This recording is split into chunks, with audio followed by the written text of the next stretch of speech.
October 13th.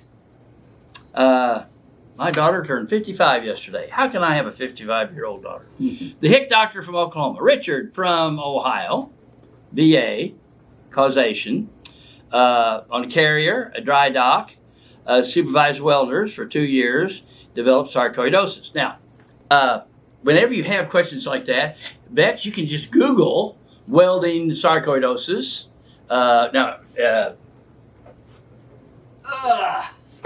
This is one of a 2-volume set of occupational medicine, but there's a lot of stuff on the line, and if you find something, bring it with you.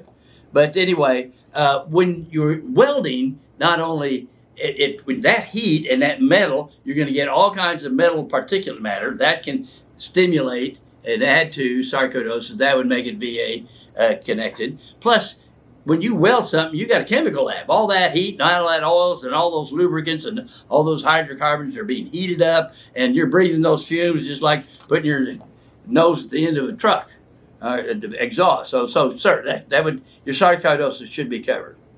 Okay. So and anything else that happened in service. Okay, that's an easy one. I've Googled it. You Google it too. Bring it in with you. But we'll look it up. We probably got it in our database anyway. Now that we can get your sarcoidosis done, because the VA law is very fair. If there's a state workers' comp, wouldn't let you spend the money. Okay.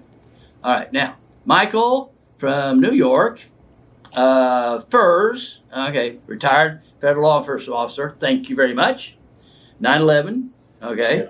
Yeah. Not sure it actually contains a question. Well, let's see. So anything that happened, any disease that started from being 9/11 is going to be related. But you have to, it depends on when you retired. If you retire, you can file a claim like carpal tunnel or lung exposure, but it has to be within 3 years. Now, some lung exposures, let's say several years from now, you're diagnosed with something. Then say it's a mesothelioma that's asbestos. You wouldn't know that till the diagnosis. Sometimes we can say the date, the statute starts when I give you the diagnosis. Then you have 3 years to file. Okay? So, and you may be also covered as a fireman that were covered there, that things show up later, you still get to file. So it's worth a looking into. Okay. Benjamin, VA, Texas, Nexus letter, claim that's been deferred. You want a Nexus letter, whether it's deferred, wherever it is. You can never get hurt by having a Nexus letter, but somebody knows what they're doing. The trouble is, we white coats, there's a white coat behind this, we doctors don't know how to write Nexus letters. And of course, the doctors, the VAs don't want to. So you want your doctor to write a Nexus letter. You're in the World Trade Registry for sleep apnea, sinusitis, rhinitis. Yeah. So you can get, can I put in a disability retirement? If you're talking about federal workers' comp and you're already retired, if you're talking about federal retirement, federal employment retirement at first, then if you're already retired through time, you don't need it. But you also have to file that within a year of your being employed.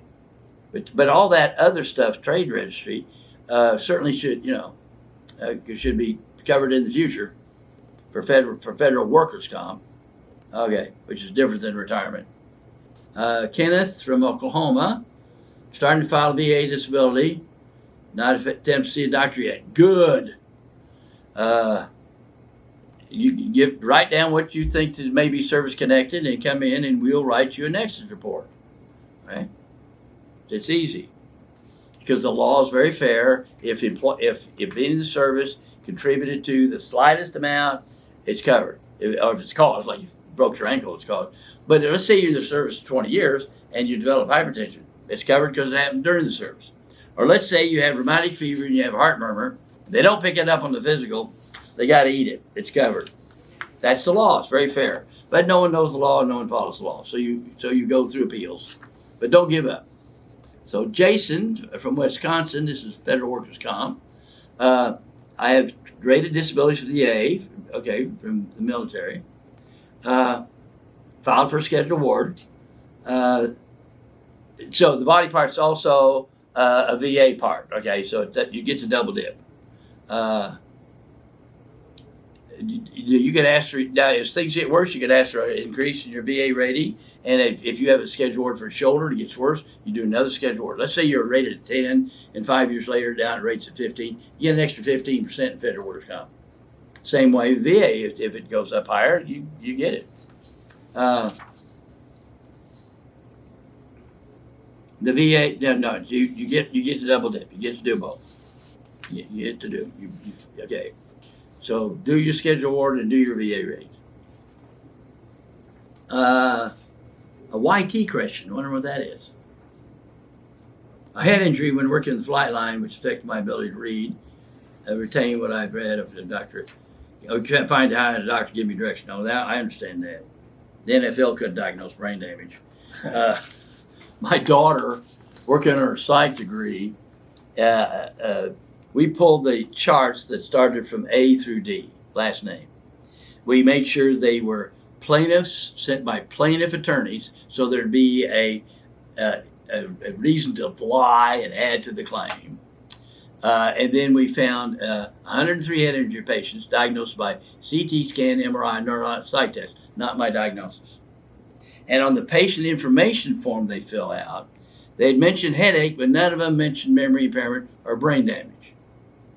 About 76%, and 86% of the treating doctors missed the brain damage diagnosis, and the worst were neurologists. In fact, the first article on minimal brain damage was 1979. There is no such thing as minimal brain damage. Okay? You can't.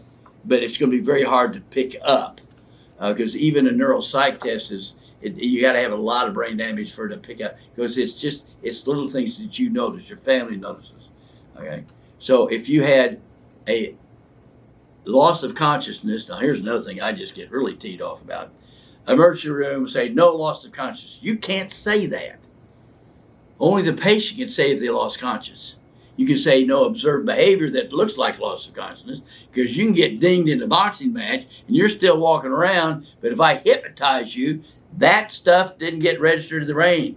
You got dinged, and that brain, I can't bring it back out of you. You have no conscious memory of that, but you're still walking around. So just walking around after a car wreck, and don't hit your head in the windshield, just a jerk is going to hurt your brain. Brain's very sensitive. And it's just like the NFL. We know about brain damage. There've been boxers and stuff. That was just the biggest crap.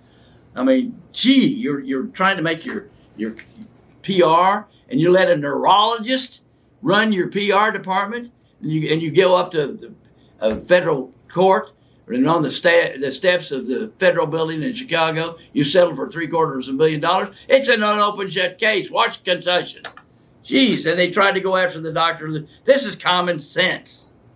But now the trouble is, doctors don't ask, and they don't know how to ask. Now, if you're getting senile stuff, we have some tests to do, but they're very crude. You have to talk to the patient, listen to the patient, see if they're noticing a difference. Now, really, really bad head injury patients don't know they have it. Okay. Just recently, Brett Favre learned that, because he only thought that he had a concussion whenever he was actually knocked out, and learned that he could have variations of. Oh yeah, if you're knocked out, then you got brain damage. It's just a matter of degree. It's his belief now that children should not be allowed to play tackle football. Oh, absolutely. Football and boxing ought to be banned, and I love them both.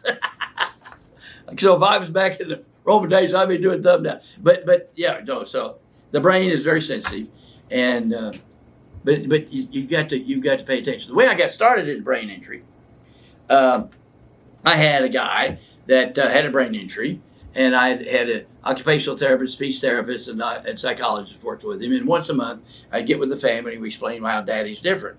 Well, he also had a back injury, and I sent him to a neurosurgeon. And the neurosurgeon did back surgery, and then released him. And I called the neurosurgeon up. I said, "Don't release him yet. I'm still treating him for his brain injury in this state workers' complex." And the neurosurgeon, who's an awesome neurosurgeon, said, "What brain injury?" And I get self-righteous that he missed the diagnosis, blah, blah, blah. Well, the next time Jerry comes in, shaved, clean, belt buckles polished, cowboy shirt ironed. How you doing, Jerry? Fine. How's your wife doing? Fine. What's your wife's name? Hadn't got a clue. The brain damage was so severe that you could do a history physical and do a back surgery, but not know it if the wife's there walking him through it. And so if you're a lawyer or a doctor with brain injury, you can still work because your staff takes it. But if you're a single employed person in brain injury, it's going to be much more financially damaging. So if you had a bump on the head and no loss of consciousness, and you had a change, that's your diagnosis. There's no test you can do. Okay? All right. So it's affected my ability to read. That's huge. That's a huge red flag. So then it's just a matter of what's the percentage of diagnosis. Now, so your VA, and now by the way, the VA on brain damage, traumatic brain injury, has a really good form of questions. I use it for all my patients. It's a nice way to go through with the patient and to talk and think about things. And the best way to determine if someone's had a brain injury is you bring the wife, because we don't remember. This was a state workers' comp, back injury, rough neck. I said, you ever had any back problems before? I don't think so, doc. And I pulled the shirt up. I see 2 surgical scars. You've had 2 back surgeries. He's not faking. He didn't forget. He's just an old boy. And he's going to go back to oil fields after this 3rd surgery. So, if you want to know when you're appendectomy, honey, we're guys. Some doctors don't want wives in. How are you going to know what's going on? And I don't know how vets do it, because the dog and the cat can't talk to you. Vets just impress the heck out of me. So anyway, guys, federal and VA and all that stuff, the laws are very fair. Take a shot at it. Certain things, like criminal law takes a lot of proof. State workers' comp takes a lot more proof. So a lot of things that you would do in federal workers' comp and VA disability, if it was state workers' comp, I said, no, I'm not going to take your money. But you're always welcome to try. If you win, great. If not, you lost $2. God bless everybody.